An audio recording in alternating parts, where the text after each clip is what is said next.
Well, just a couple days apart, and people were freaking out. I had someone the other night ask me, "Did you fire Will?" And I'm not going to lie to you, like, I didn't think that was too bad of an idea, if I'm being honest. Like, I'm kind of kicking the tires. Like, I'm talking to HR. Like, hey, what do I got to do? Like, what kind of severance package am I looking at to get rid of Will? Because millions of dollars. Yeah, even I don't know. I ain't got millions. I even caught a stray in your episode last night. I got an "Are you nuts?" and I wasn't even absolutely present. I don't know.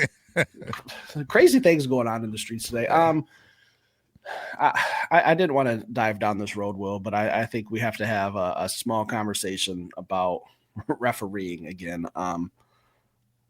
It's not dead, apparently, because something popped up earlier today. Now, if you aren't familiar with what's going on, Detroit Lions game, Sunday, ugly game, officiating. There was obviously a play in there that was highly, highly controversial to a lot of people. The explanation is the referees told Dan Campbell that call came from New York. The overturning of the Jared Goff touchdown came from New York. And here's where I raise an eyebrow real quick is I'm going to try to bring in the audio here and maybe even a video if I'm lucky enough. But I think there's something funny going on in the NFL, Will. I don't know. We'll talk about it. We'll play this. It's about 40 seconds. It's from Jim Costa, 97 won the ticket this morning. It's a 40-second audio clip. If you guys haven't heard it, just give this a listen real fast. I want to ask you one, and I want to go back to it. I don't want to harp on just like we had talked about earlier, but when we asked you, did that call come from New York about overturning the Goff touchdown? Are you guys inquiring as to why you were told that, or inquiring as to what happened in that situation, why they went back a minute and a half later and threw the flag? Yeah, we asked on all of that. We asked on all of it, and I can't tell you any of that. But it was an official that told you it came from New York? Yeah. Okay. Yeah, obviously it's raised a lot of questions and concerns from. Well, somebody's lying. Somebody's lying, Will, and I'm with Dan. All right, I'm Team Dan first and foremost. The league saying that it didn't come from New York. Dan's saying that call came from New York. So is the NFL crooked, Will? Is it dirty? Is there a script? Is there, is Vegas involved? What do you think about this? Steve, I just got some breaking news. We'll get into it in a second. It's nothing super crazy, but breaking news on Twitter right now. Ian Rappaport. But that said, Steve, I smell a rat. Keeping on subject, I smell an absolute rat. Because Coach Campbell, over his time in Detroit, has been a lot of things. Tough, gritty, a barbarian, some might say, a kneecap biter. But he hasn't been a liar. No one have I ever heard call Coach Campbell a liar. So I got to roll with him. If he's saying that he was told that it came from New York, I'm 100% sure, not 99.9. I'm 100% sure that it came from New York. And Steve, I stood 10 toes down on the episode I just did yesterday and said, I'm not going to question referees. I'm not going to get into conspiracy theories and all that. And I'm still not going to from a standpoint of worried about the outcome of football games. But they're lying.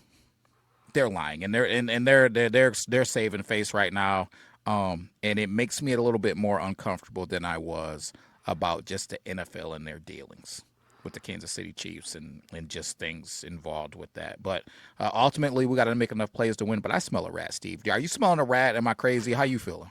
No, you're not crazy, Will. I've thought this for a long time. I know exactly how to fix it. I know. Listen, if the NFL wants to fix this officiating nonsense and stuff like this, where there's two different stories getting put out, put cameras on referees. Put some audio on them that we can tap into after the games. Make them liable. If players and coaches can get suspended, make referees be held to the same standard, because there's something weird going on. I don't know what it is, Will. I don't know if it's money involved. I don't know if, there's conspiracy theories out there about referees and Vegas and moving the line, because I know you're not a betting man, but when the Lions were 2-point favorites going into Kansas City, a lot of people in the betting world were saying that's fishy. Why are the Lions favorites on the road? If anything, maybe close to a push. So there's a lot of fishiness before the game even took place. You want to fix the problem? I know that the referees are unionized, and they would probably never go for this, and they'd probably go on strike, and we'd have to do with something like a skeleton crew like we had a couple years ago that was absolutely atrocious, and those guys were 10 times worse. But referees got to be held accountable for what they're doing in games, because it does impact people. It impacts everyday people who bet on the games. This is $1 billion organization. Millions of people put money on the line in these NFL games. Put some cameras, put some microphones, mic them up, make them recordings available to the public after games in situations like this. And again, I know referees are unionized. Their union president would have a field day with that. There's no way that's probably ever going to happen. But if you want a job in the NFL, these are the rules you're going to play by. So I don't know. That's all I got on it, Will. There is something fishy. You're not nuts. Yeah. Hey, police wear body cams. Yeah, they do. The technology's there. Yeah. Oh, it's 100% there. And there's microphones all over the fields. I'm not sure how it's crazy to me how none of these microphones or cameras picked up anything that these refs were saying to Dan Campbell or in the huddle that they had there about a minute and a half after the touchdown when they overturned it. And I don't think it changes the game. That was a first drive. And you were right the other day when you said, we should have overcame that. That was a first drive. We still got points on the board, but it did take some points off, and just two different stories. I don't know. Someone's got to get to the bottom of it, Will. Steve, Ian Rappaport just released as you were talking. You seen it? I saw it. Yeah, I saw it. It's yeah. Brian Branch suspension is upheld. I'm not gonna lie. I expected it. I expected it. But it's kind of one of those things to where I was in the back of my mind like, hey, maybe you're saying there's a chance. You're saying there's a chance because we could definitely use them. But again, could be a blessing in disguise. Allow him to get healthy, take 2 weeks off, get his body back right. So Brian, hopefully, man, you can take some time, get yourself together, man, come back stronger. Yeah, I think the next home game that he'll be is Minnesota after the bye. So about 2.5 weeks, heal up, because he was a game time decision for the game against Kansas City. So he was banged up going into that. Now he's got 2 weeks off, stretch of the season where we're probably going to need him more than anything. But I knew he was suspended as soon as it happened. Like as soon as I was watching on TV, I go, well, it's just a matter of how many games. And I said, hopefully it's just one, because the NFL is just too big right now on sportsmanlike conduct. And I know that's a whole nother wormhole we could go down. But I'm not shocked at all. I knew it was going to happen. Pretty much as soon as his hand landed on Juju's chin, I was like, suspension. But he deserved it. He didn't deserve it. Well, like we were talking about it offline. There's a lot of NFL players who don't like Juju Smith-Schuster and are putting out some of the stuff that he does. They say that he's kind of a rat and that he does this little chicken shit stuff and he runs and hides. And if you heard Jair Alexander is that who I'm talking about? Zaire Alexander. Zaire Alexander, sorry, not Jair. Was saying that Brian Branch. Juju runs to the refs and he'll cheap shot you and he'll talk shit and he deserved to get his ass whooped, and he did. But at the end of the day, it hurt the Detroit Lions because we could really use him on Monday night. Yeah, no doubt, man.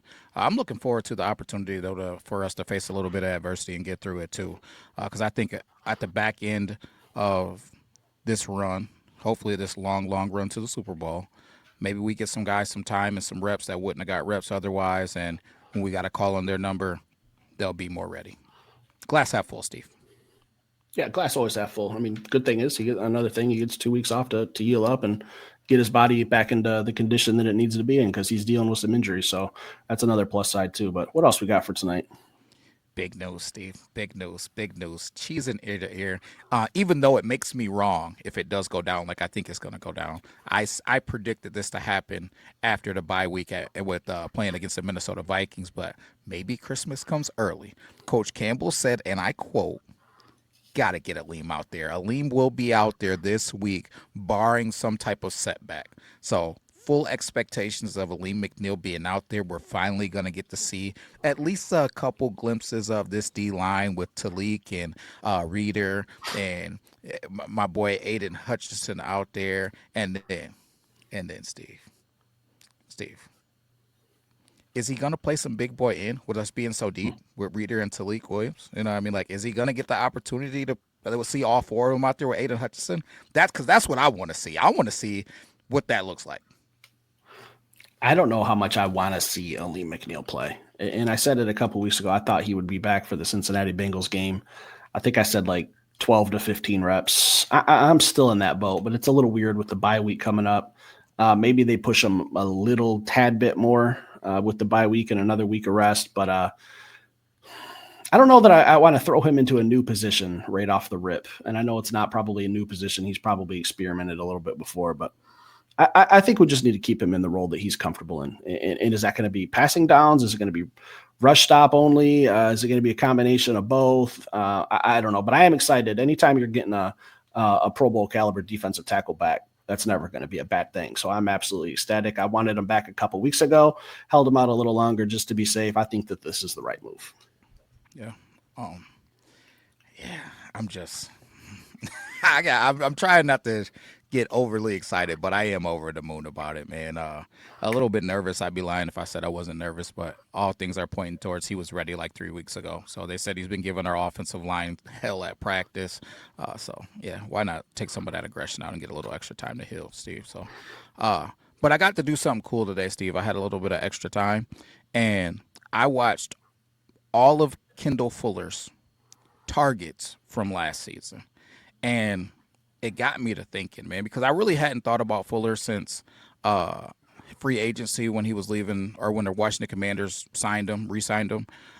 So I hadn't really thought about him since then. But then when we brought him to the practice squad, I was like, man, I really liked him. Let me go back and watch some film. I watched a little bit more than all the targets, but I did get to see all of his targets from 2024, 11 starts. Man, what I thought was interesting was most of his play is off the ball. He's not playing pressed up, man. That's what the Detroit Lions DNA is, press man. This is a guy who's an absolute ball hawk playing off man corner. He's down to gamble. He's down to try to make plays. It left me interested in how he's going to fit into this defense. What is Coach Shep going to do? I know he's sprinkled in a lot more zone than Coach Glenn did. How are we going to play this game against the Tampa Bay Buccaneers? Because I'm fully expecting Fuller to be up and playing corner, whether it's inside or outside corner, I don't know. But I'm fully expecting him to be out there as one of the cornerbacks going into this game against the Tampa Bay Buccaneers. And I'm just interested how is he going to line up, because I don't think, especially even at this phase of his career, he's got the athleticism and speed and style of play that matches up with playing pressed up. Are we going to be playing some off-ball type stuff for a lot of this football game? Is he going to play inside? I don't know, Steve. I'm curious, but excited at the same time, because we're going to see him. It's going to be, in my opinion, my guess is it's probably going to be Rocky and Amik outside. Probably going to get Harper at safety, with hopefully Kirby Joseph is healthy enough to go. Kendall Fuller, probably big-time snaps. Let me throw this at you. Maybe this has something to do with it. And I don't know, maybe it just wasn't on your radar. Maybe it's because Tampa Bay is out all three of their big receivers. Maybe we're changing up our scheme a little bit to fit what the Tampa Bay Buccaneers think could be their strength. I don't know. I'm just spitballing here. They do not have Emeka Egbuka this week. They don't have Chris Godwin, and they don't have 13. Drawing a blank on his name, and this is absolute disrespect. Mike Evans, absolute disrespect. I should have thought his name, Hall of Famer. So they're without their big three. Maybe that's a little chess piece where we're sneaking in Kendall Fuller to play a different type of defense. Maybe that's something that their top three receivers now are a little bit stronger at. Maybe we're playing a little chess here, Will. I don't know. Just an idea. What do you think? I don't know. I'm going to be honest. Normally, I got an opinion, but even watching the film, I was like, the first thing that I thought to do was, okay, now I'm going to go watch the Detroit Lions defense over the last 3 games and just kind of poke and prod and see how we look. And then it's hard to even take anything from the last game because we were so decimated with injuries. We played a lot of base defense, so that's not really what we do. So I kind of took that with a grain of salt. I don't know, Steve. I don't know what's about to happen, but I'll tell you this.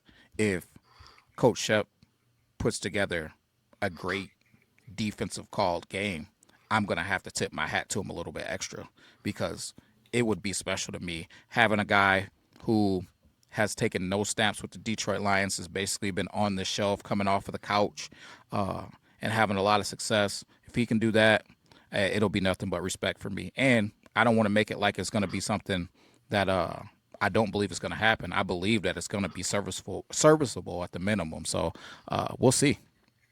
I think both the Tampa Bay's running backs are banged up too, if I'm not mistaken. So they're injured. We're injured and suspended. It's going to be a war of attrition on Monday night. Blackout game too. Did you see that? The Lions put out that cryptic tweet: "Wear all black, blackout jerseys. Can't wait. Monday Night Football." I think this is the biggest Monday Night Football game of the year as of now, with where these teams are standing. This could be playoff implications. This could be a tiebreaker for the 1 seed later on down the road. Like, I can't stress enough how big of a game this is. So it's going to be all hands on deck. I know what we did last year. We lost to them, but I thought it was a tough game. Came down to like the last play. I think it was like 21-20 or something like that, if I'm not mistaken. And I know Aiden Hutchinson just absolutely went off, had like his best day as a pro, 3 sacks. I look for something like that again with Alim McNeill coming back. That defensive line is going to be key. Not to get too much into game day, but this is a massive game. Yeah, agreed, man. What else you got? Steve, do you want to talk about maybe some new sauce? New sauce, like for my chicken wings? What are we talking? Oh, yeah. Hey, new logo. I didn't know that we were making that official today, but I guess here it is. New logo, Detroit Den 313. Here's what I'm thinking, Steve. Here's what I'm thinking. Let the people talk. How do they feel? How do they feel about it? Taking a good look at her there. How do you feel about it? Are we feeling it? Because I'm playing with some things. And then, Steve, maybe it's time, because people get at us in the comments. Maybe it's time for some merch, Steve. Maybe it's time to get some merch going. So can we get it in the comments, guys? If you guys are feeling it, maybe we'll get some merch going. Maybe we'll go with the new logo. Giveaways. Maybe some giveaways. Let us know how you're feeling, Steve. Let the people talk. Hey, speaking of giveaways, challenge is still out there. Become a member. I'm not going to go through the whole spiel. It's greatly appreciated, not required. If we hit a certain number of members, I put it out there. We will double down on our giveaways. You know what we're going to do tomorrow? Well, speaking of sauce, we're going to show what we're giving away. You have the items.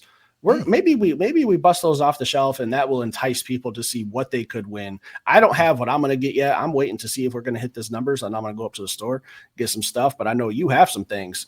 We'll put that in tomorrow's show. We'll give you guys a little sneak peek of what we're going to be giving away this month. Jerseys, some memorabilia, some gift cards, maybe a hat or two if we can get our hands on them soon enough.